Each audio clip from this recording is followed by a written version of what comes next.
Bishut Moray Rabotai, avec la permission d'Hachem, je vous souhaite à vous tous une bonne soirée. J'espère que vous allez bien.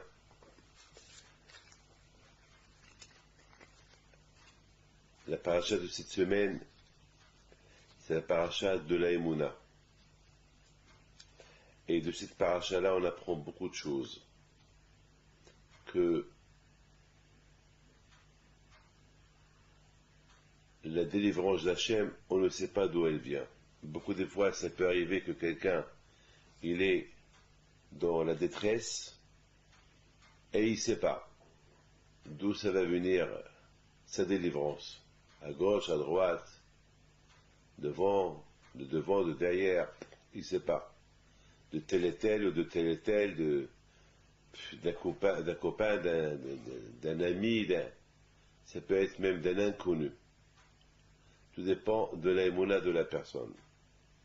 Dans la paracha de cette semaine, c'est la paracha que, d'ailleurs, même le Zohar, Kadosh, dans la Gemara, ils disent que Kashin mezonotav chez la dame qui souf, que la panassa, étant donné que la panassa elle vient du ciel, elle dépend du ciel, la panassa. Donc, elle ne dépend pas, comme il dit le Zohar, elle ne dépend pas du zchut, elle ne dépend pas des mérites. Ça veut dire que par le mérite que j'ai, je vais avoir la panassa. C'est le mazal. Le mazal, c'est du verbe tizal, ça descend. C'est du ciel. C'est comme on a vu dans la manne. La manne, pendant 40 ans que les Juifs étaient dans le désert, ils avaient chaque jour variant biomo. Chaque jour, le repas, il descendait du ciel. Donc la panassa, elle vient de la Kadosh Baruch Hu. Mais on ne sait pas d'où. On ne sait pas d'où la panassa peut venir. Mais elle vient, mais on ne sait pas d'où. Du ciel, c'est certain, mais de quel côté elle va venir? Et aussi le mariage. Le mariage, aussi on ne sait pas. D'où le mariage, le mazal, la fille, on sait que du ciel, ils ont déjà déterminé tel pour tel, mais comment ils vont se rencontrer? L'une elle habite en Australie, l'autre elle habite, je ne sais pas, au fond du monde. Comment ces deux personnes vont se rencontrer? Avant qu'ils se viennent dans ce monde adolescent, ils étaient ensemble, mais là ils ne sont plus ensemble. Comment ils vont se rencontrer? Là aussi c'est un problème. Donc, c'est aussi caché Zivogo chez la dame qui a un souffle. Et toujours on dit, la parnassa et le mariage, ils sont aussi durs que le jour que la mer a été coupée pour les Bnei Israël lorsqu'ils ont quitté l'Égypte. On sait très bien, tout le monde connaît la traversée de la mer. C'est la base de la émouna du juif, s'il faut croire à ça. On le sait. C'est quelque chose que, d'ailleurs, chaque jour, on lit Azaché Moshe, Azaché Moshe, ou Bnei Israël. Et dans Azaché Moshe, on chante le chant de Moshe, lorsque les Bnei Israël ont traversé la mer. Et chaque jour, on parle de ça. Hein. Chaque jour, il n'y a pas un jour qu'on ne parle pas de la traversée de la mer. Chaque jour.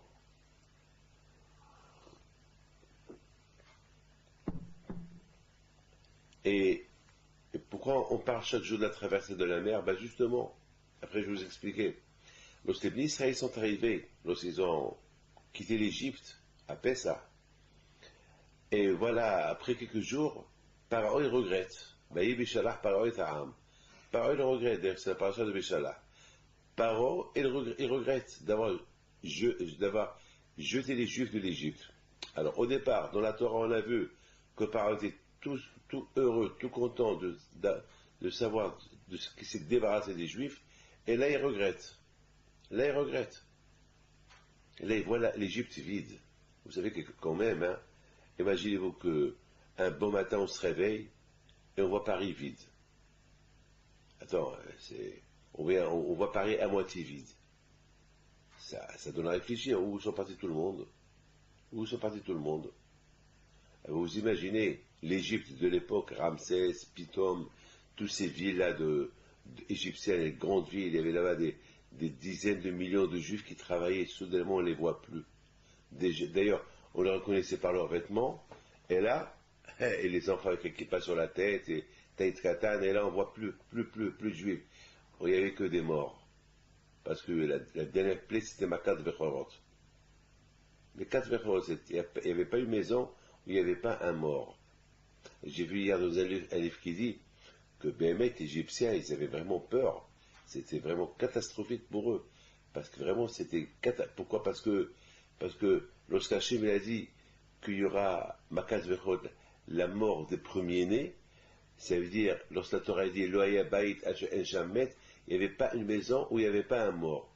Ça veut dire que le Bechor, il va mourir. Une fois que le Bechor, il meurt, donc il va rester un autre garçon à la maison, ou une fille. Et cette fille, elle devient la Bechora ou le Bechor de la maison. Donc, elle aussi, elle va mourir. Donc après, il va rester encore le troisième, mais lui, il va devenir le grand de la maison. Lui aussi va mourir. Vous vous rendez compte? C'est ce qu'ils ont dit, que la nourriture, on va tous mourir. Parce que de la façon comment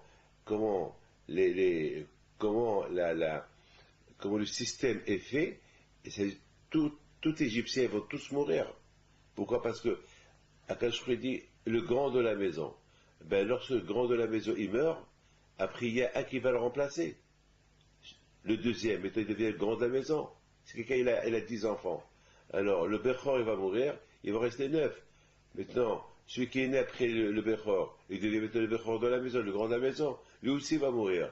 Après, le 8e, celui qui va devenir le grand de la maison, lui aussi va mourir. Donc c'est la fin. C'est ce qu'ils ont compris. Ils ont vu que les uns après les c'est pour ça, avec Tehzak, il y a Mitzrayim al Bnei Israël, c'est pour ça ils ont supplié les Juifs de quitter l'Égypte. Ils ont vu, c'est fini. Jusqu'à que tant que les Juifs il est en Égypte, ils vont tous mourir. Donc ils ont insisté pour qu'ils partent, pour que les Juifs y partent. Et voilà, ils sont partis. Et Paro, la Gemara dit qu'il les a même accompagnés. Il les a même accompagnés jusqu'à, vous vous rendez compte, Paro qui était le patron des Juifs, qui étaient des esclaves, au Bnei Israël, au Biadrama. Et là, lui, ils sont sortis les mains hautes, avec sourire, ils étaient accompagnés par tous leurs patrons, par tous les Égyptiens. Avec partez, voilà l'argent, prenez ce que vous voulez, videz nos coffres, avec partez, laissez-nous avec la vie sauve.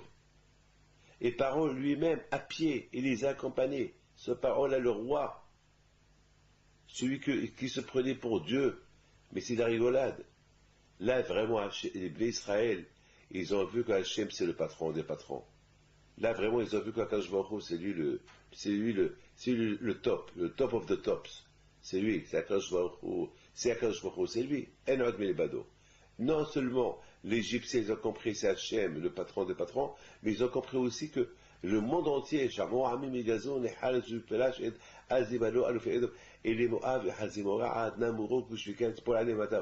le monde entier, ils ont vu, ils ont entendu ce qui s'est passé en Égypte. Parce que l'Égypte de l'époque, c'était la puissance mondiale. Comme si aujourd'hui on parle, l'Amérique, la Russie, la Chine, l'Europe, les superpuissants. À l'époque, les superpuissants de l'époque, c'était l'Égypte. Les pharaons, c'était l'Égypte. Et là, voilà, l'Égypte, c'est le chaos. Donc les Juifs, ils étaient maintenant. Et surtout, tous les miracles qu'Akadosh Baruch Hu il a fait, c'était des miracles surnaturels. Des miracles surnaturels. C'est au-delà, Hachem il a montré au monde entier que c'est lui le patron. Hachem il a montré au monde entier, c'est lui le patron.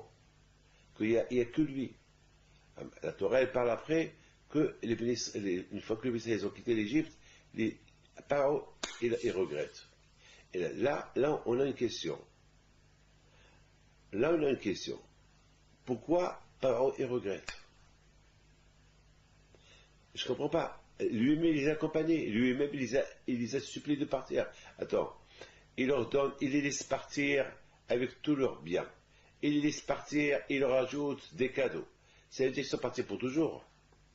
Alors, quoi maintenant la Torah dit, Pharaon il a entendu que le peuple s'est sauvé. Je ne comprends pas. Il ne s'est pas sauvé. C'est lui qui leur a donné la permission de partir. Et sachant qu'ils sont partis ils ne sont pas partis pour 3 jours, pour 4 jours, ils sont partis pour l'éternité. Ils ne vont pas tout transporter, ils vont pas. Est-ce que vous avez vu quelqu'un qui déménage pour 3 jours? Quelqu'un qui loue des camions de déménagement, il prend tout son bien, il vide la maison, il prend même les clous qui sont cloués dans les murs, et après, on va dire, non, non, il va pour 3 jours. Attends, ça n'existe pas, ça. Si quelqu'un il va pour 3 jours, il prend une petite valise. Alors, ceux-là, ils ont pris l'or, ils ont dévalisé l'Égypte. Ils ont pris tout ce qui y avait de bon, ils l'ont pris de l'Égypte. Mais ton pari, il est fou, quoi. Il a dit, ah, ils se sont sauvés. Comment ils se sont sauvés? Toi-même, tu les as accompagnés, toi-même, tu l'as dit, comme si on a M'Sher Blaza, va un aller sans retour. Alors, un aller sans retour, et là, il regrette, et il dit, il entend que le peuple s'est sauvé. Qu'est-ce qui s'est sauvé? C'est toi qui leur as donné la permission de partir. Et c'est pas, il a oublié tout ce qu'il a, tous les coups qu'il a reçus. C'est pas possible. C'est pas possible. Donc c'est quelque chose qu'on va essayer de comprendre. Alors maintenant, on continue maintenant ce que nous avons commencé au départ. Au départ, nous avons dit que lorsque Moshe Rabbeinu alayhi shalom, les Israéliens ils sont arrivés à la mer, ils ont remarqué que les Égyptiens étaient derrière eux. Ils les ont poursuivis pour les ramener en Égypte. Donc on a deux questions. La première, comment Pharaon, on a dit à Pharaon que le peuple s'est sauvé, alors que c'est lui qui les a renvoyés. Alors comment on peut comprendre ça? C'est pas très logique, puisqu'ils ont tout pris avec eux, première chose. Et deuxième chose qu'on va essayer de comprendre, c'est pourquoi Akadosh Baruch Hu a fait que les bénis Israël, ils arrivent à la mer, et ils ont... Tout d'abord, Akadosh Baruch Hu n'a pas voulu qu'ils traversent le peuple de Pilishtim. Pourquoi? Pour ne pas qu'ils voient la guerre. Parce qu'ils voient qu'il y a la guerre, les Juifs vont avoir peur, ils vont dire, bon, on retourne en Égypte. Akadosh Baruch Hu, il n'a pas donné d'excuses aux Juifs. Parce que si les Juifs, lorsqu'ils ont quitté l'Égypte, ils avaient deux chemins, ou aller vers Yam Souf, vers la mer Rouge, ou aller directement en Eretz Israël. Ça veut dire qu'il fallait prendre un autre chemin, c'est ce qu'on appelle le chemin de Pilishtim. Mais le problème est, le chemin de Pilishtim, c'est des villes. Traverser les villes, il peut avoir je sais pas, des accrochements avec Pilishtim. Et les Juifs, ils n'étaient pas entraînés à la guerre. Et ce qui va se passer qu'ils vont retourner en Égypte. Ils vont dire non, on n'a pas l'habitude, ils ne savent pas, ils quittent un ennemi pour tomber entre les mains d'un autre ennemi. Alors, Hachem il a dit, c'est mieux qu'ils vont longer la mer et qu'ils vont partir au désert, pas le désert. Alors maintenant j'ai une grande question, ce que je ne comprends pas. Hachem il ne veut pas que les Juifs ils traversent Pilishtim pour ne pas qu'ils auront à faire la guerre avec Pilishtim. C'est pas les Palestiniens d'aujourd'hui, c'est Pilishtim de l'époque.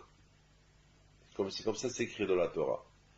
Dans Hachem, il a voulu qu'il n'y ait pas des accrochages entre Juifs et Pilishtim, alors quand il a dit c'est mieux, Hachem il a dit il ne faut pas que je leur donne des armes, il ne faut pas que je leur donne des sibot, des excuses pour dire Moshe, oui, on a peur de la guerre, on retourne en Égypte. Alors Hachem, il a changé de chemin pour qu'ils partent, mais c'est un long chemin, par la mer Rouge. Mais, qu'est-ce qui s'est passé? Il s'est passé qu'ils arrivent à la mer Rouge, et là-bas, ils sont bloqués. Alors, je ne comprends pas Kadosh Baruch Hu. D'un côté, Kadosh Baruch Hu, il veut pas donner aux Juifs des excuses pour retourner en Égypte. Mais là, il leur donne une autre excuse. Il les fait passer à côté de la mer, et là, ils sont encerclés. Là, ils sont presque encerclés. Parce que la mer, elle est en face. À gauche et à droite, c'est le désert.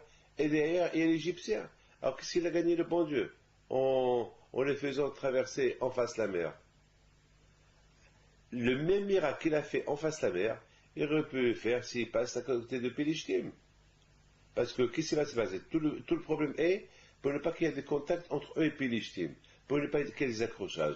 Eh bien, quand je fasse que les Pilishtim vont être gentils avec eux, ils vont se calmer, ils vont rien dire. Ils vont leur donner à boire, à manger, etc., etc. Ils vont leur dire, oh, vous êtes super, votre Dieu vous a libéré. Point final. Et c'est un miracle.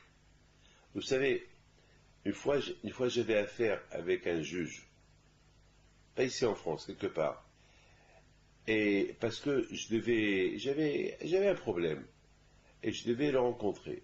Et bien sûr, un juge, on ne sait pas comment, on dit, Lev Melach Evisari B'Yadashem, doit être les mains de Hakadosh Baruch Hu. Ce juge-là, on ne sait pas, il peut être gentil, il peut être en mauvaise humeur, il peut être en bonne humeur, même si je suis coupable, il peut m'acquitter, s'il est en bonne humeur. On ne peut pas savoir. Et peut-être, Bémet, il peut, il peut ne pas me comprendre. Et même si je suis pas coupable, il peut me rendre coupable parce qu'il m'a pas, il a compris comme qu'il a compris. C'est pour ça que la Torah dit Tzedek, Tzedek, Tirdov.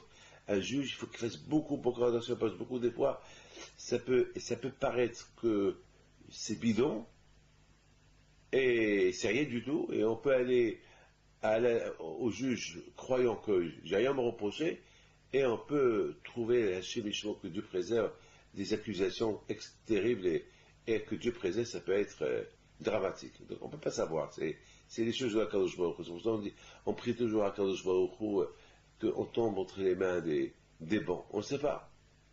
Et beaucoup des fois aussi ça peut arriver. Beaucoup des fois, ça peut arriver quelqu'un qui fait une petite opération banale, une petite opération de rien du tout, vraiment rien, et un chemichement que Dieu préserve, il sort plus du lit.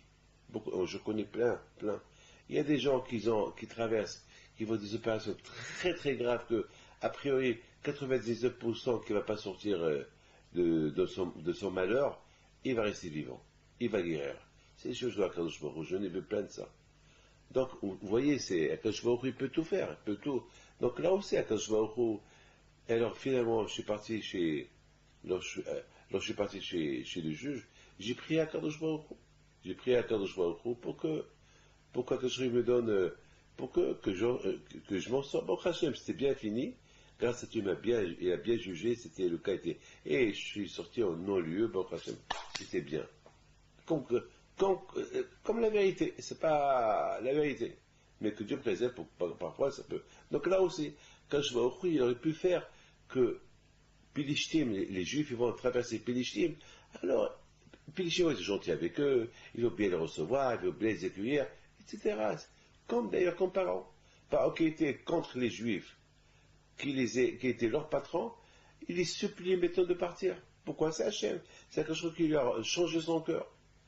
Et maintenant, par il a complètement changé, il avait complètement changé, il disait même accompagné jusqu'à hors de l'Égypte. Donc on voit que Akadosh Baruch Hu aurait pu faire pareil. Alors je ne comprends pas.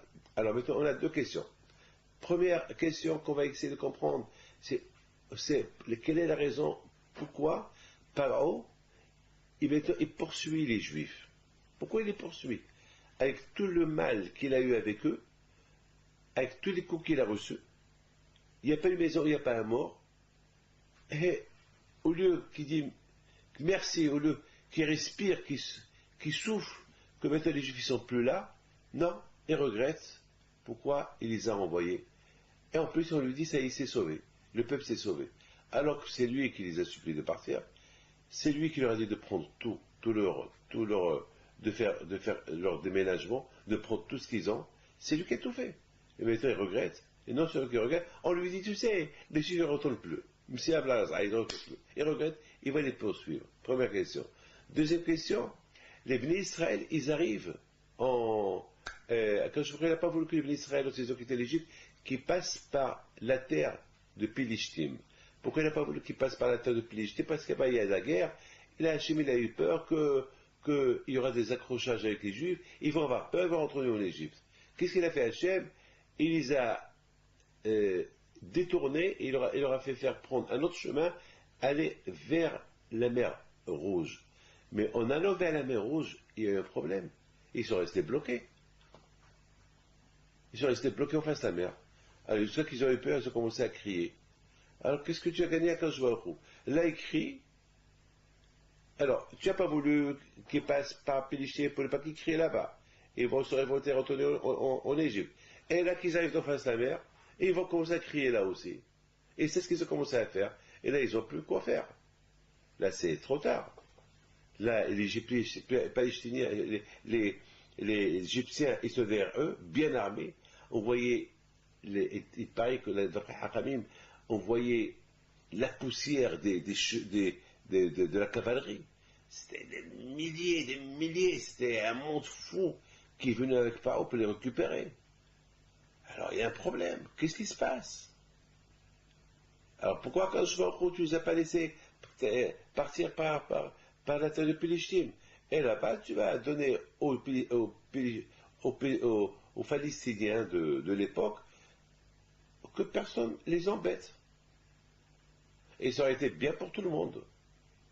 Alors d'un côté, Hachem n'a pas voulu qu'ils soient embêtés là-bas pour ne pas qu'ils en meurent, et là ils sont embêtés, ils sont à côté de la mer. Alors il a gagné quoi à 15 jours? C'est quoi la raison?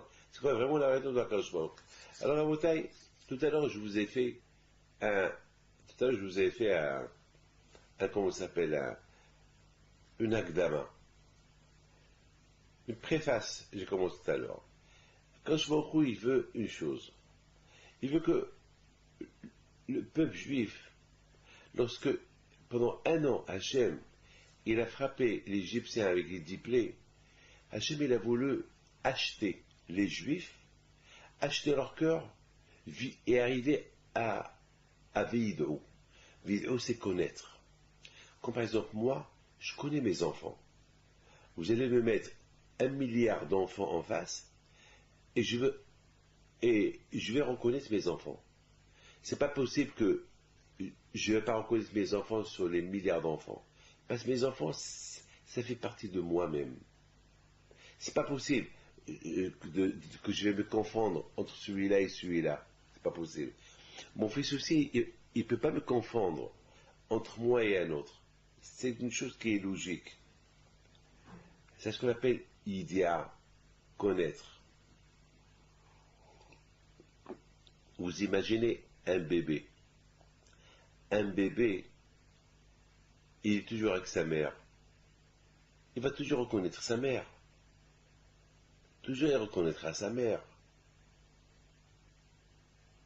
Un enfant, regardez, lorsque vous les mamans, vous allez à l'école, vous cherchez vos enfants de la garderie, ou du GAN ou de l'école, et l'enfant avec son cartable, il sort. Il y a beaucoup de mamans, des centaines de mamans dehors. Il va chez qui? Il va chez sa mère. Ou chez sa sœur qu'elle attend, ou chez son père. Il ne va pas aller chez un autre. Parce qu'il les connaît. Il pense à eux, c'est une chose qui est logique. Par exemple, ce que j'ai dans les mains, c'est une tasse. Vous n'allez pas me dire, ça c'est de l'argent. Je sais, ça c'est... Depuis que j'ai pris connaissance de cette tasse, une tasse, une bol, un verre, appelez-le comme vous voulez, mais on ne va pas l'appeler $1. On connaît le dollar. Oui ou pas? C'est ce que j'ai là. C'est un téléphone. Vous n'allez pas me dire c'est un stylo. Depuis que j'ai pris connaissance du stylo, je sais c'est quoi le stylo, et je sais c'est quoi un téléphone. Ce que j'ai dans la main, c'est une paire de lunettes. Vous n'allez pas me dire, ce que j'ai dans la main, c'est une baguette. C'est pas une baguette. Je sais que la baguette, je la mange. Ça, j'utilise ces lunettes pour mes yeux. C'est quelque chose qui est logique. Il y a pas, c'est comme ça. C'est la vie, elle est comme ça. On prend connaissance. Hachem, il a voulu que les Bnei Israël arrivent à Vidatem, à connaître qu'il y a Dieu. Parce que Dieu ne le connaît pas. Parce que Dieu ne l'a pas vu. Parce que Dieu ne sait pas où ce qu'il est. Mais il est partout. Mais justement, c'est ça ce que Hachem il a voulu qu'on sache, que Hachem il est partout. Hachem il est dans les livres, il est dans la nature, il est en bas, il est en haut, il est dans la cave, il est dans l'espace, il est partout. Il est dans le manger, il est partout. Là où tu vas, il y a Hachem. C'est important que tu saches pourquoi? Parce que Hachem il sait, sachant que Hachem il est invisible. On ne peut pas le voir rester vivant. Si on le voit, on meurt. On ne peut pas le voir. Alors Hachem, il sait à Kadosh Baruch Hu, que pour qu'on arrive à croire en quelque chose qui est invisible, parce que de l'autre côté, on voit devant nous un monde. Ce monde qu'on voit devant nous, c'est pas un monde inventé, c'est pas un monde qui est venu de rien. Nous, on n'a pas les méthodes de Darwin et ces méthodes scientifiques que le monde il est abandonné, qu'il n'a pas de créateur, Shalom, que l'homme il vient du singe et nous, on n'est pas ici dans la méthode Darwin. Parce que même les gens qui croient dans la méthode de Darwin et la méthode que le monde il est ancien, il a des milliards d'années, etc., s'ils se donnent rien que le temps de réfléchir un peu, ils vont voir dans l'erreur où ils sont. Mais malheureusement aujourd'hui, ils sont tellement trop avancés, soit ils sont perdus dans l'univers, ils sont perdus dans leur science. Mais s'ils réfléchissent un peu, c'est vrai qu'ils lisent un peu la Torah, comme que nous on lit la Torah. Pourquoi moi d'habitude je suis pas bête? Pourquoi moi je suis bête moi? Moi je suis pas bête. Pourquoi moi j'ai pas bien étudié la méthode de Darwin, je l'ai bien étudiée. Et pour voir jusqu'à où il est parti de cette folie-là de croire que l'homme, c'est l'évolution. L'homme, il vient d'une crevette ou d'un poisson et il est arrivé à devenir un homme. J'ai bien lu ça, mais il n'y a pas de logique. Une fois, j'ai dit à quelqu'un, lorsqu'il y a l'évolution, il faut que l'évolution continue. Alors, elle a commencé l'évolution, elle va se terminer où? Parce qu'on évolue, évolution, et s'évoluer, ça va. L'être humain était, il y a quelques milliards d'années, était une crevette.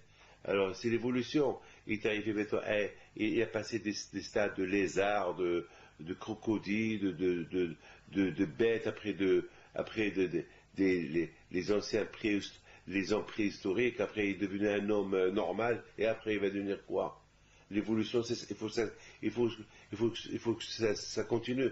Comme les téléphones, l'évolution des téléphones, avant c'était un grand téléphone, maintenant c'est un petit téléphone portable, et à savoir comment c'est l'évolution de téléphone. Ça, je comprends, mais l'être humain, l'évolution de l'être humain va devenir quoi un jour? Un singe? Ou un crevette? Il était crevette, il est devenu un homme, après il va redevenir crevette. Il va crever. Ah, ça suffit, ne me parle pas de ça, c'est stupide, c'est des choses que ça peut pas y être. D'ailleurs, aujourd'hui, le monde commence à hospéter. L'homme n'est pas bête. Ça va, on peut parler à des stupides. Mais à un moment donné, l'homme commence à devenir un peu intelligent. D'ailleurs, ce que je dis, c'est pas moi qui le dis. Je lis dans les livres. C'est pas moi qui dis ça. Heureusement, c'est même pas, heureusement aujourd'hui, c'est les scientifiques qui commencent à nous aider, à aider notre méthode à nous.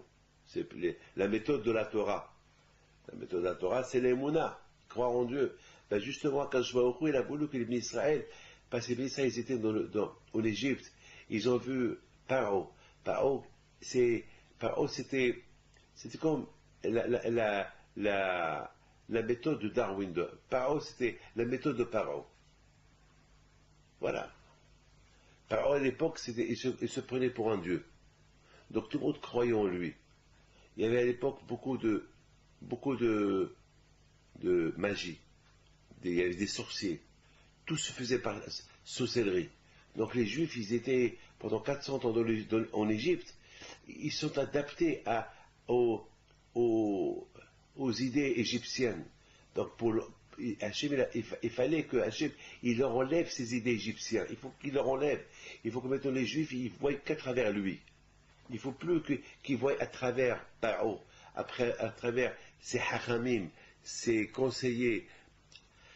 Il ne faut plus qu'ils voient à travers comment s'appelle, à travers la sorcellerie égyptienne. D'ailleurs, chaque fois que Moshe Rabbeinu il faisait quelque chose, les aussi, ils ont voulu imiter Moshe Rabbeinu. Moshe Rabbeinu, il a transformé l'euro, ils ont dit à Moshe Rabbeinu, ce que tu as fait, nous, on peut le faire, voilà. Donc, c'était un challenge, c'était une guerre entre le spirituel et l'impureté, la pureté contre l'impureté, le bon contre le mal. C'est une guerre. Ça veut dire que maintenant, qui va convaincre l'autre? Qui a raison? Paro, il veut montrer que c'est lui qui a raison, et Hachem, il veut montrer que c'est lui qui a raison. Donc, à la fin, on a vu qu'Akadosh Baruch Hu, il s'est bien moqué de Paro. Akadosh Baruch Hu, il a mis Paro KO. Il a mis Paro KO. Sauf que les Juifs, ils ont commencé à voir. Sauf que les Juifs, ils ont vu que Paro, c'est rien du tout. D'ailleurs, il est devenu un toutou. D'ailleurs, il se moquait de lui, il l'insultait, ils ont vu qu'il n'est rien. Et tout ça, Hachem, il a voulu pour que le Bnei Israël, il quitte l'Égypte, il quitte avec cette foi en lui, que Hachem, il peut tout transformer. Il peut tout, que la nature, c'est lui le patron de la nature. C'est lui le créateur. Il n'y a plus ici de méthode de Darwin, ou il n'y a pas ici d'évolution. C'est moi le patron. C'est moi qui ai créé l'homme. C'est moi qui ai créé le ciel et la terre. C'est moi qui vous a créé. Et c'est moi le Baal Habayit. Et c'est la raison pourquoi Hachem n'a pas voulu le tuer tout de suite. Parce que Hachem, il aurait pu envoyer un coup fatal. Il aurait pu envoyer un tremblement de terre en Égypte et éliminer toute l'Égypte de l'époque et les Juifs y quittent. Mais ça aurait pu être risqué. Les Juifs, ils auraient pu dire, bon, il y a eu un tremblement de terre. Ça ne prouve pas que c'est Dieu qui a fait ça. Donc, il savait. Donc, pendant 1 an, il a frappé les Égyptiens pour adaptation, pour que les Juifs s'adaptent. Ils voient. Non seulement eux aussi ils voient, mais le monde entier voit, parce que le monde entier, ils auraient pu dire, c'était un tremblement de terre, c'était une coïncidence. Non, là, quand je vais au Khou, il a voulu montrer au monde entier, pas ici de coïncidence. Il y a un patron qui change. Vous vous rendez compte, la plaie des ténèbres, 3 jours qu'il n'y a pas de lumière, 3 jours et les gens ils sont paralysés, et les Juifs ils voyaient la lumière. Ah, ça c'est super, ça c'est quelque chose qu'on ne peut pas imaginer ça. Vous vous rendez compte que Moshe Rabbeinu dit, demain il y aura les sauterelles, et le lendemain il y avait les sauterelles. Vous imaginez Makadbara, tous ces 10 plaies qu'ils ont, les animaux qui rentrent en Égypte, et qui touchent les Égyptiens et qui ne touchent pas les Juifs, et selon la bouche de Pharaon, ils vont venir, et selon la bouche, les ordres de Moshe Rabbeinu, ils vont venir, et selon les ordres de Moshe Rabbeinu, ils vont quitter l'Égypte. Donc, Pharaon, il a vu qu'il y a un puissant. Vous imaginez que tout le sable égyptien est devenu poux. Il n'y a pas eu, il n'y a plus de poussière. Toute la poussière est devenue poux. Vous imaginez, il y a la poussière qu'il y a dans les vêtements. Cette poussière qu'il y a dans les vêtements est devenue poux. C'est-à-dire que l'Égyptien, il était embêté par les poux. Il y avait des poux de partout. Là où il y a une goutte de poussière est devenue poux. Chez eux, c'était les poux. Et chez les Juifs, c'était les vêtements. Chez les Juifs, il n'y avait pas un pou chez eux à la maison. C'est pas possible. C'est pas le Juif, il marche dans la rue, les poux, ils lui font la route, chemin pour qu'il marche, et l'Égyptien, il marche, il est rempli de poux, il marche sur les poux, embêté par les poux. Vous imaginez ça? Donc ils ont vu qu'il y a Dieu.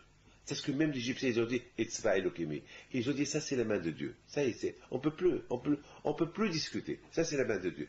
Donc Hachem, il a voulu que les Israéliens arrivent à cette madriga, ce niveau de vidatem. Connaître c'est Akadosh. Connaître Akadosh. Ça y est, c'est Hachem. Comme ce bébé qui connaît sa mère. Comme ce papa qui connaît son fils parmi des milliards d'enfants. C'est comme ça. Parce que maintenant, les Juifs, ils vont quitter l'Égypte pour devenir un peuple. Ils quittent un esclavage pour être esclaves de Dieu. Et quitter l'esclavage de Pharaon pour maintenant devenir l'esclave de Akadosh Baruch Hu. Donc c'était très important pour Akadosh Baruch Hu que les bénis d'Israël, ils vont acquérir cette émouna en lui. Donc c'est la raison pourquoi Akadosh Baruch Hu, c'était très important pour lui que Hachem, il avait encore besoin de quelque chose. Laquelle? Pour que je vous explique ça, il faut que j'explique autre chose.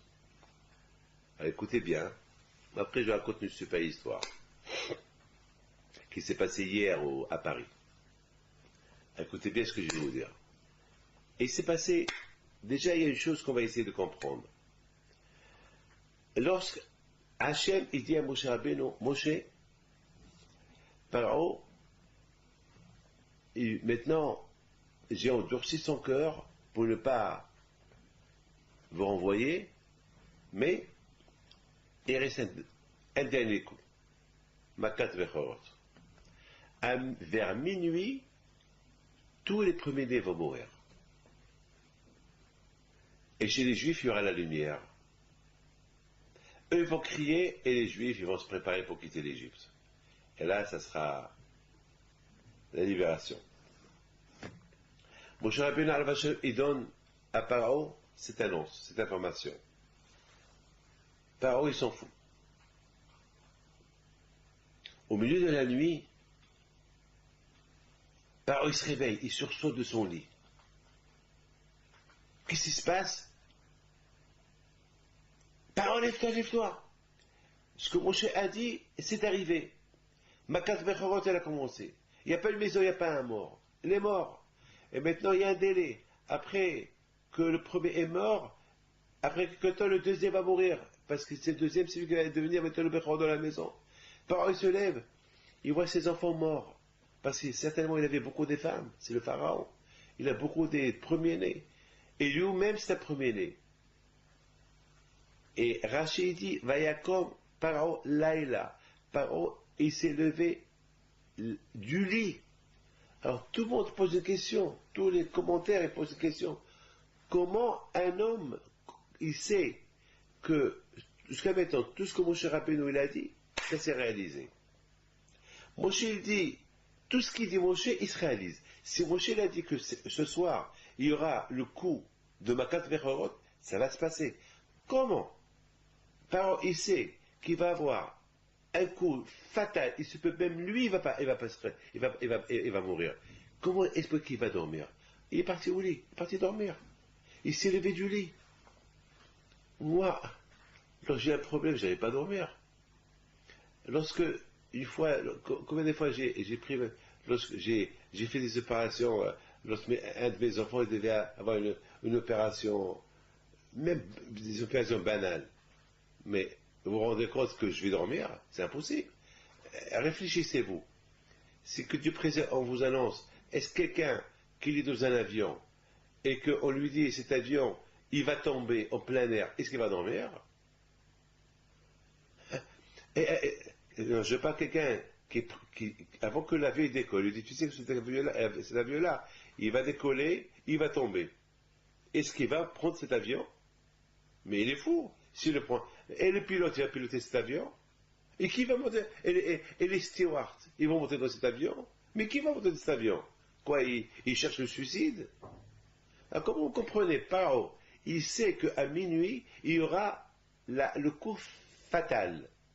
Le coup de la mort des premiers-nés. Il sait, Pharaon, il sait que tout ce que Moshe il dit, ça se réalise, ça arrive. Alors, je ne comprends pas. Non seulement qu'il ne laisse pas les Juifs quitter l'Égypte, mais il prend un exobile, ou un calmant, ou un temesta, je ne sais pas ce que c'est bon, ou un tilleul, ou une boucha, il va dormir. Ma boule, attends, tu fous quoi? Attends. Et non seulement lui va dormir, mais tout son entourage, toute la cour royale aussi. Certainement, ils sont partis dormir. Certainement, ils sont partis dormir. 100%, ça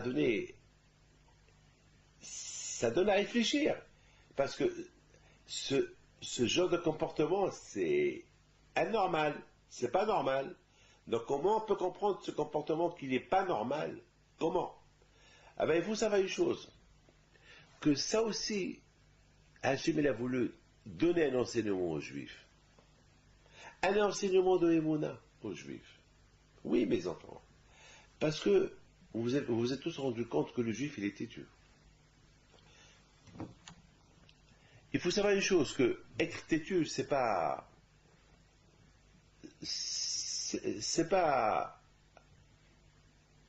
toujours une bonne affaire, et parfois ça peut être une bonne affaire, être têtu. Être têtu, c'est bien et c'est pas bien. C'est bien dans le sens qu'on l'utilise pour un sens qui peut être bien, par exemple, être têtu par exemple, le juif, il est connu qu'il est têtu. C'est écrit dans la Torah.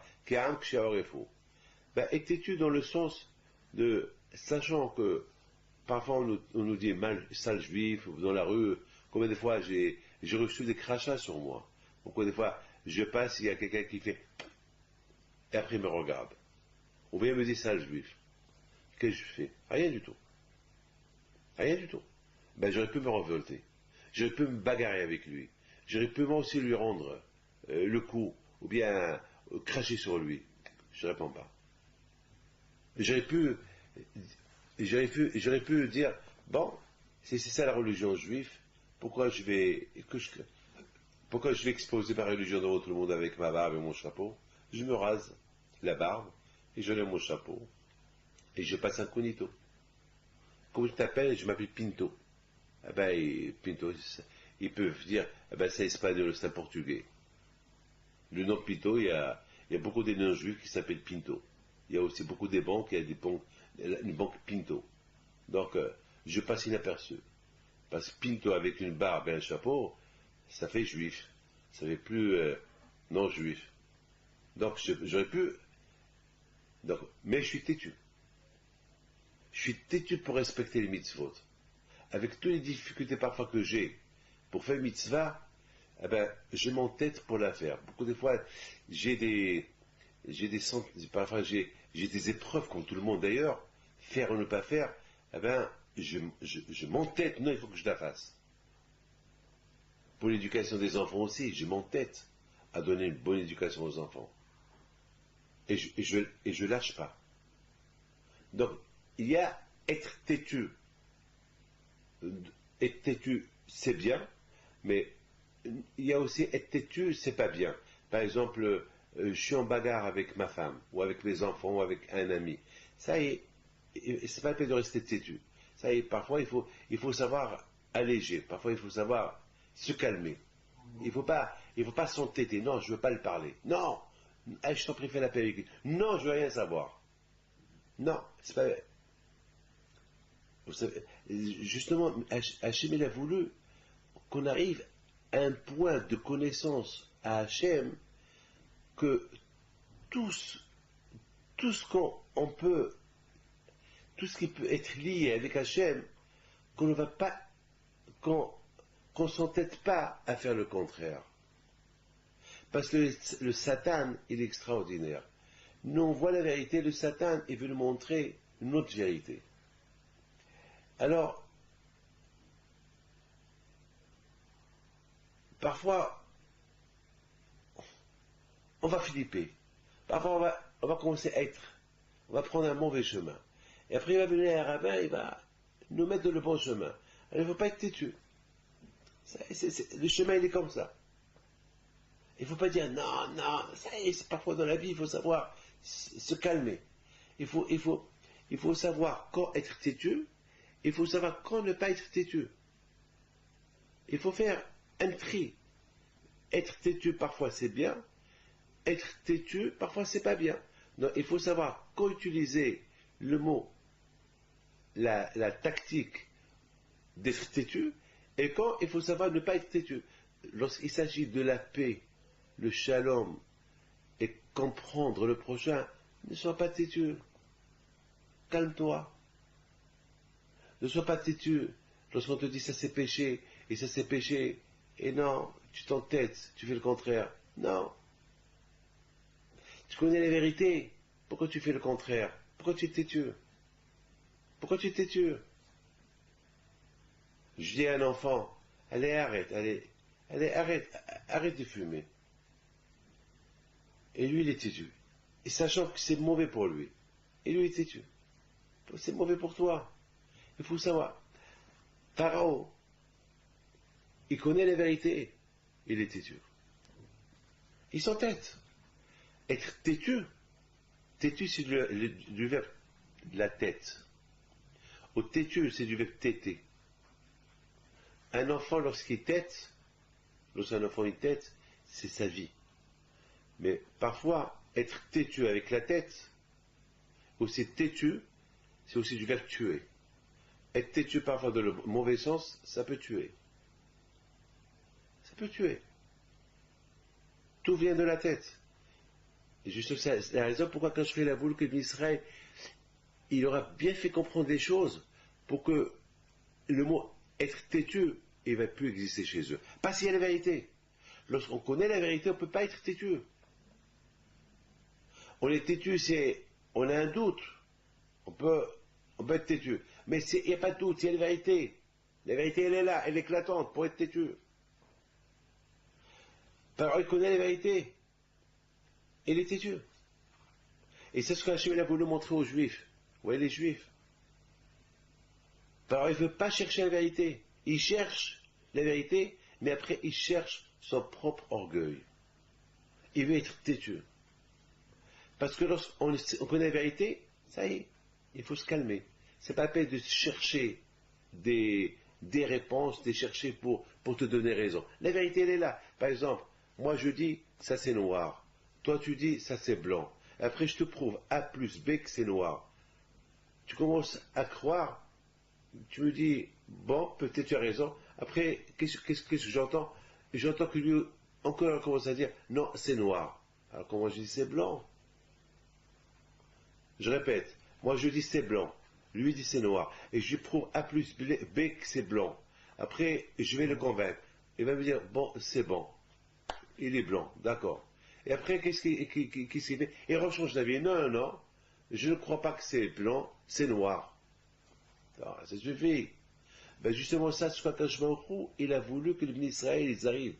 Il a voulu qu'ils arrivent à un moyen de connaissance que Hachem, il est 100% Hachem. Il n'y a aucun doute. Vida atem kiane Hachem.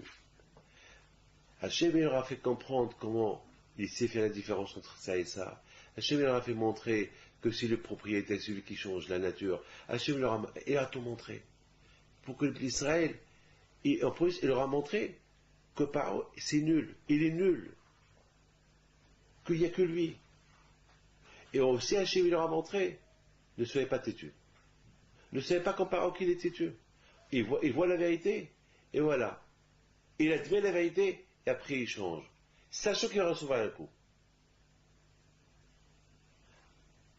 À tel point que Paro, il a mis en doute les paroles de Moshe jusqu'à qu'il passe y dormir. Ça veut dire non. Toi tu dis que je vais mourir à minuit, je ne te crois pas. Moi je ferai un examen, je vais y dormir. Ils s'entêtent. Ils s'entêtent avec la vérité. Attends, tu vois la vérité, c'est ce qui se passe aujourd'hui. Beaucoup de fois, il y a la vérité. Beaucoup de fois, la vérité, elle est là. Et tu vois la vérité. Non. Il y a des gens qui s'entêtent. Ils s'entêtent parce que c'est l'orgueil qui est touché, ou bien parce qu'ils sont encore convaincus qu'il manque encore la conviction. Maintenant, parce qu'il manque cette conviction-là. Et sache qu'Hachem, il montre au Israël. Vous voyez, Hachem, il montre au Israël. Regardez. L'être humain, jusqu'à où il peut arriver? L'être humain, il peut arriver jusqu'à voir la vérité et ne pas être convaincu que c'est la vérité. La mort. On sait tous qu'un jour on va mourir, entre nous. On sait tous qu'on va mourir. Et on sait tous qu'on va donner des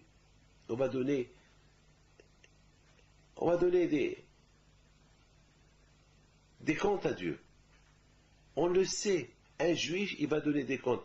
On sait que ça c'est péché. On sait que ça c'est pas péché. On sait, et pourtant, les choses qu'on sait que c'est péché, on sait que c'est péché et on les fait. On fait le péché. Et on sait qu'on va donner des comptes à Dieu. Et malgré tout, on fait semblant qu'il n'y a pas de mort, on ne va pas mourir, on est immortel, il n'y a pas de compte à donner à Dieu, il n'y a rien du tout. Et est-ce qu'on ne fait pas un peu comme Paro aussi? Sachant que c'est péché et on le fait. Ben, c'est ce qu'il a fait Paro. Il sait qu'il va mourir à minuit, parce qu'il est premier-né, il va voir la mort, qu'est-ce qu'il fait? Il dort. Mais tu étais fou. Eh ben, c'est ce qu'on appelle être têtu. Chez Aref. Parfois, c'est bien d'être têtu, rester sur une position, les bonnes positions. Juif, je suis juif. Avec tout ce qu'on peut me faire, avec toutes les épreuves que je peux traverser, je resterai juif. Avec tout le mal que je peux avoir à gauche et à droite, ça ne va pas changer. Ça ne va pas me faire changer. Je resterai toujours dans mes positions juives, avec la Torah et tout. Avec toutes les épreuves que j'ai, je respecterai les mitzvot. Même que je n'ai pas d'argent, je ne vais pas travailler Shabbat. Même que j'ai beaucoup des solutions pour avoir une bonne panassa, mon travail au Shabbat, non. Je reste. Je suis têtu en ça. Non. Shabbat, c'est Shabbat. Dieu est grand. Mais vous comprenez, mes amis, c'est ce qu'Akadosh a voulu montrer au Israël. Regardez celui-là qui voit la vérité, il reste têtu. Mais vous, ne soyez pas comme lui. Parce que si vous faites comme lui, voilà ce il va vous arriver comme lui. Lorsqu'on sait que c'est péché de faire telle chose, il faut être têtu, ça y est. Avec toutes les épreuves que je peux avoir, je m'en fous. Il y a un juif qui était un cardiologue. Il n'a pas trouvé de travail, le pauvre. Il a fait toutes les études pour être cardiologue. Voilà, il est cardiologue. Et là où il va, on lui dit il faut travailler Shabbat. Et le pauvre, il venait chez moi. Il dit Rabbi David, voilà, j'ai un métier d'or et je ne peux pas. Je ne travaille pas Shabbat. Il faut que je travaille Shabbat, je ne sais pas quoi faire. Il faut que je commence quelque part. J'ai eu de la peine pour lui. Il a trouvé un super travail un jour, où il n'y a pas Shabbat. Et après un mois, on lui dit, monsieur, il y a eu un qui a quitté son poste parce que pour aller ailleurs, donc vous êtes obligé de travailler Shabbat. Il vient chez moi, il me dit, BD, qu'est-ce que je vais faire? Je trouve une panasse, je commence à payer mes dettes, et voilà ce qui arrive. Je dis, qu'est-ce que je te dise? Il m'a dit, non, rien, je vais qu'une ne me pas, je vais quitter de toute façon. Ils ont commencé à se moquer de lui. Mais tu es fou. Toute sa famille, tout le monde, ses copains, tout le monde, mais t'es fou. Tu commences à respirer, tu vois, quand tu commences à respirer, ils ont commencé à le décourager. Jusqu'à maintenant que tu commences à respirer, tu vas tout perdre. Ben, il est resté têtu. Il est resté dans ses positions. Il a quitté. Il a quitté. Et grâce à Dieu, aujourd'hui, il a une clinique. Il a réussi. Il a réussi, très bien réussi. Il a très bien réussi au Hashem. Bon, Baruch Hashem, grâce à Dieu. Lorsqu'on est têtu dans notre religion, on réussit à la fin. Paro, un message que Hachem il a voulu qu'on apprend, une leçon Hachem il a voulu qu'on apprenne de Paro. Regardez, ceux qui restent têtus, voilà leur fin. Voilà leur fin. Il faut savoir utiliser être têtu. Maintenant, mes amis, on comprend très bien.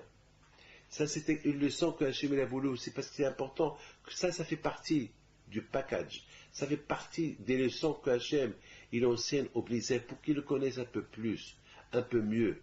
Parce que beaucoup de fois, il y a des gens qui disent, bon, lorsque tout va bien chez eux, ils oublient Dieu. Lorsque je leur dis, n'oubliez pas, lorsque tout va bien, ça veut pas dire que tout le temps ça va rester bien. Parce que lorsque tout va bien, ça annonce qu'il y aura un passage qui ne va pas être bien. Alors, accrochez-vous toujours à Kadosh Baruch Hu. C'est ce que Paro, si on apprend ça de Paro, lorsque Paro il voyait que tout va bien, il dit bon ça y est, il n'y a plus ça, tout est fini. Et Akash lui dit non, rien n'est fini. Et Akash lui donne un autre coup. C'est toutes des leçons que Hachem, il a voulu que les Bnei Israël, ils vont acquérir une expérience de Emouna, une expérience de vie. Hachem, il a appris aux Juifs, avant qu'il leur donne la Torah, toutes ces méthodes, tout ce qui se passe, qui c'est le patron, pour qu'ils aient une grande émouna. Et ça, ils ont qu'on fait chaque année Pessah. Pour que toujours on parle de ça. Pour que toujours on parle, pour qu'on se renforce dans notre émouna. Parce que toujours on se renforce avec les histoires de nos parents. Parce que nous aussi on a participé à ces histoires-là. Parce que c'est les histoires de nos parents. Et l'histoire de mon père. Parce qu'il y avait, parce que tout le mal et le bonheur que mes parents ont eu, eh bien, bon, Hachem, je les ai hérités. Parce que si le mal il serait resté chez mes parents, ben, je ne serais pas là aujourd'hui. Eh ben, ma présence aujourd'hui, elle est là, c'est parce que mes parents, bon, Hachem, après, Akadosh Baruch Hu, il leur a fait du bien. Il les a soulagés. Parce que si Hachem ne les aura pas soulagés, ben, je ne serais pas là aujourd'hui. C'est ce qu'on dit dans la Gada. Si Hachem n'aurait pas libéré nos parents de l'Égypte, à nous, au Banéno, au Bné Banéno, nous, nos enfants, on serait encore restés en Égypte des esclaves. Et à savoir, peut-être, on serait déjà anéantis. Donc notre présence ici, c'est par rapport au miracle que Hachem a fait à nos parents. Donc tout ça, Hachem a voulu que nos parents, ils vont acquérir des expériences et des expériences dans la vie pour se maintenir de bons juifs. Mes amis, écoutez ce que je vais vous dire. Hakadosh Baruch Hu, il a fait d'une manière que les Juifs aussi apprennent autre chose. Même que Paro il a reçu beaucoup de coups, encore une fois, il va poursuivre les Bnei Israël. Encore une fois, il va les poursuivre. Alors on s'est posé la question tout à l'heure. Comment tu vas les poursuivre? Comment tu crois qu'ils sont partis pour éternellement? Tu sais bien qu'ils ne sont pas partis éternellement. Ils sont partis uniquement pour un laps de temps.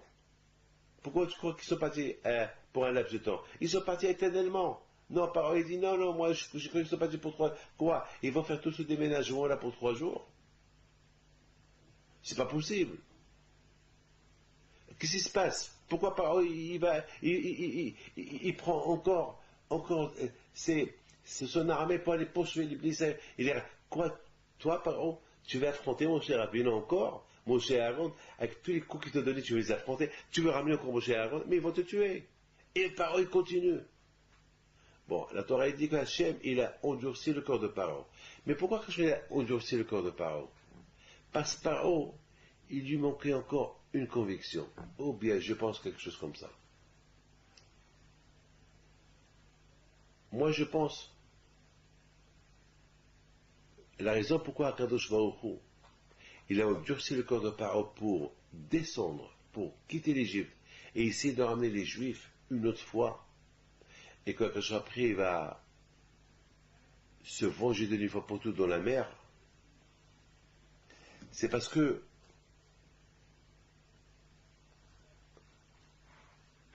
Hachem, là aussi, il veut apprendre une leçon au béni Israël. Hachem, il va apprendre une autre leçon au béni Israël.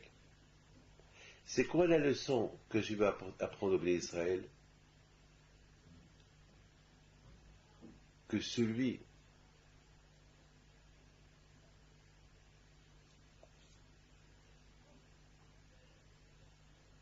qui n'a pas l'émouna en Dieu,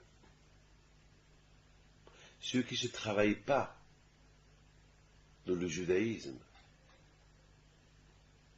avec tous les miracles qu'il peut voir, avec tout ce qu'il peut voir, il peut se refroidir après. Je m'excuse, je vais m'expliquer. C'est pas suffisant de voir des miracles. Lorsqu'on voit des miracles, c'est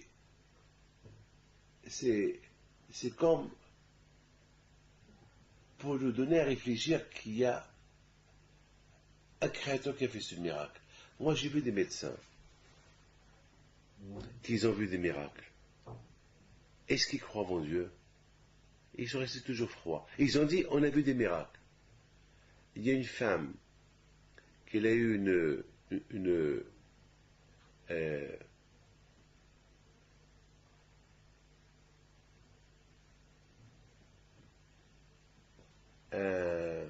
une attaque cérébrale et que son cerveau était noyé de sang. Et lorsqu'ils l'ont pris à l'hôpital, les médecins, après qu'ils ont fait les radios, ils ont dit elle va mourir d'un jour à l'autre. Il n'y a rien à faire. Tout est atteint. Il n'y a rien à faire. Il y a pas. La tête, elle est paralysée. La tête, elle est finie. Les enfants, ils ont dit ouais, mais nous, on croit une chose. Tant qu'il y a la vie, il y a l'espoir. Alors, on ne peut pas dire que c'est fini. Il y a un médecin qui dit, un juif, il dit, ben, fais-lui le schéma parce qu'elle va mourir. Il a dit, on ne peut pas faire le schéma parce que nous croyons en Dieu, on aime notre maman, elle va vivre. C'est des gens très croyants. Je m'excuse, je ne peux pas dire son nom. Et les médecins disent, bon, on attend quelques heures, on va voir. Parce que là, il y a des cas plus urgents. Là, c'est fini. Pour nous, c'est fini. Il n'y a rien à faire. Après quelques heures, la maman, elle est encore vivante. Les médecins, là, ils ont pris la chose au sérieux. Bon, on va voir. Qu'est-ce qu'on peut faire? Il faut le premier opération. Il a pas mal réussi. Elle vit encore. Toucher certains nerfs. Ils ont pris le risque, elle vit encore. Et grâce à Dieu, après 3 semaines, non seulement qu'elle vit, j'ai été à la voir, et j'ai fait une baracha pendant qu'elle était paralysée, et elle a dit Amen à ma baracha. Et aujourd'hui, grâce à Dieu, ils ont changé de chambre. Là, elle est assise sur une chaise roulante, Elle commence déjà à parler. Ils lui ont enlevé les tuyaux de la gorge. Les médecins eux-mêmes, ils ont dit, ce que nous, on ne peut pas comprendre, nous connaît le système du cerveau. Mais on a vu aujourd'hui, au-delà de ce qu'on pouvait imaginer.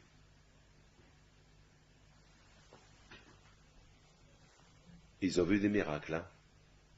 Ils ont vu la main de Dieu, oui ou pas? Eux-mêmes ne comprennent pas.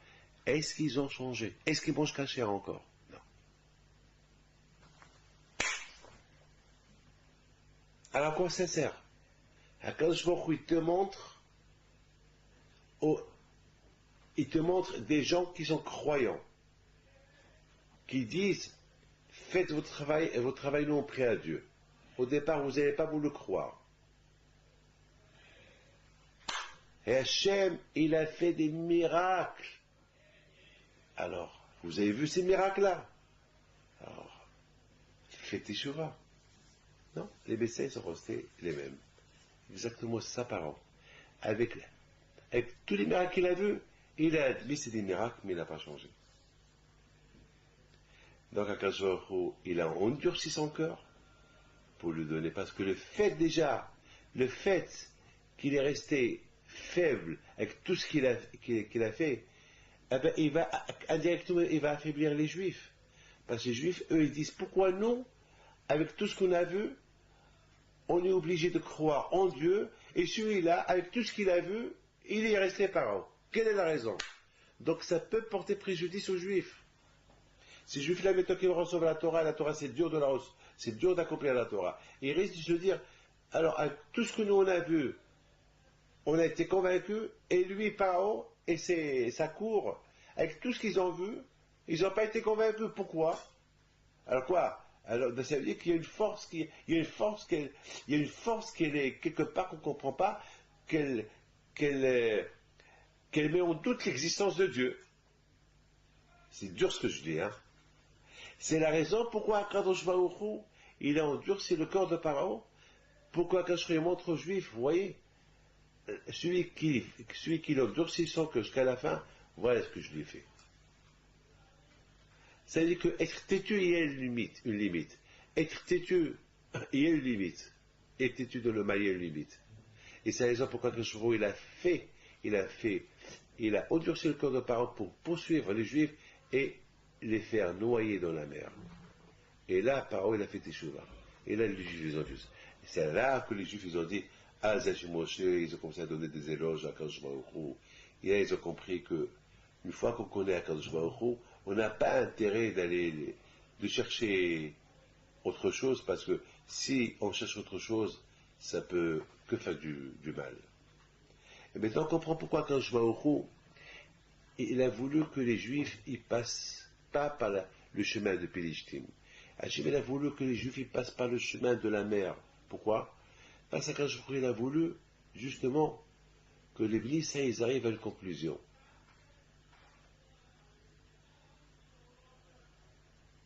Quelle conclusion? La conclusion est que Pharaon, lorsqu'il va les poursuivre, et les Juifs vont arriver à la mer, les Juifs vont dire, mais d'où il va venir notre délivrance? S'il serait passé par le chemin des Pélishtim, ben les Juifs, ils n'auraient pas dit que c'est Hachem qui a détourné le cœur des Pélishtim pour bien les recevoir. Ils vont dire que les Pélishtim, ils ont eu peur de nous. Parce qu'ils ont vu ce qu'on a fait à Pharaon, ils ont eu peur de nous. Mais lorsqu'ils arrivent, donc, demain, ils peuvent avoir la émouna un peu faible. Ils peuvent toujours trouver une réponse. Pourquoi ils ont traversé la vie de Pélishtim sans que personne ne les touche? Mais le fait que là, ils sont arrivés devant la mer, là aussi, je vais leur enseigner un autre enseignement. Lequel? C'est l'enseignement que chaque jour, on peut tomber sur cette épreuve-là, la parnassa. D'où la parnassa, elle va venir? À gauche, à droite, devant, derrière, on ne sait pas. Il faut prier à Kadosh Baruch Hu. Avec qui je vais marier? C'est là. Et je n'ai pas raté mon mazal. Il faut prier à Kadosh Baruch Hu. Le mazal et la parnassa, ils viennent de Kadosh Baruch Hu du ciel. Là où ça. Et lorsque tu pries, Hachem, il t'apporte ta parnassa, il t'apporte ta femme. Et c'est ça, Rabotaï. Les Juifs, ils arrivent à la mer, ils ne savent pas. Maintenant, ils ont un problème. Ils voient la mer en face. Waouh, une erreur de calcul. Moshe a mal calculé le chemin qu'on devait prendre. Non, Moshe leur a dit non, il faut continuer. Comment il faut continuer? Ben, il faut continuer. Mais peut-être à gauche et à droite. Non, non, à gauche et à droite, c'est le désert. Derrière, c'est l'Égyptien. Et où? C'est pas là. Mais c'est pas possible. Donc, il est resté. Il ne savait pas d'où elle allait venir la délivrance. Je crois que la mer s'est coupée. Encore un autre enseignement. Que lorsqu'on prie, on ne peut pas savoir d'où ça peut venir la libération. Elle viendra, mais on ne saura pas d'où. Voilà mes amis. C'est ça le cours d'aujourd'hui. Alors l'histoire que je voulais raconter hier, j'ai passé le Shabbat au 17e à Rambam, et chez les synagogues Zana, pour Hachem, il y avait beaucoup de monde, on a fait des cours de Torah à gauche et à droite, et dans la synagogue de Rambam, centre Rambam, il y avait là-bas un monsieur. D'ailleurs, ce cours de Torah, c'est à la mémoire de Mesoud Fhima, à la Shalom. Je sais qu'on a passé Shabbat. On a passé Shabbat chez son fils, M. Fhima. M. et Madame Fhima, que le bon Dieu leur donne, par Chabad Slaha. Donc, il s'est passé que lorsqu'on est arrivé là-bas, il y avait deux choses. Il y avait une Brit Mila, une Bar Mitzvah. Et après la Bar Mitzvah, il y a le père de Hata Bar Mitzvah qui me dit, vous savez, Rabbi David, il y a 20 ans, vous m'avez fait le bracha pour que je me marie, je n'arrivais pas à me marier. Et la même semaine, j'ai rencontré ma femme et je me suis marié et j'ai eu un garçon. J'ai eu trois enfants et c'est un des trois enfants qui fait aujourd'hui sa bar mitzvah et vous êtes là. C'est incroyable. Hashgacha pratit. Parce que tout le temps, on pense à vous. On dit chaque fois que grâce à votre bracha, on a eu ces trois enfants. Et voilà, maintenant, Baruch Hashem, vous êtes venu le jour de sa bar mitzvah. C'était pas prévu que vous soyez là, mais vous êtes là. Et puis je lui dis, ben, c'est l'Hashgacha pratit, la providence divine.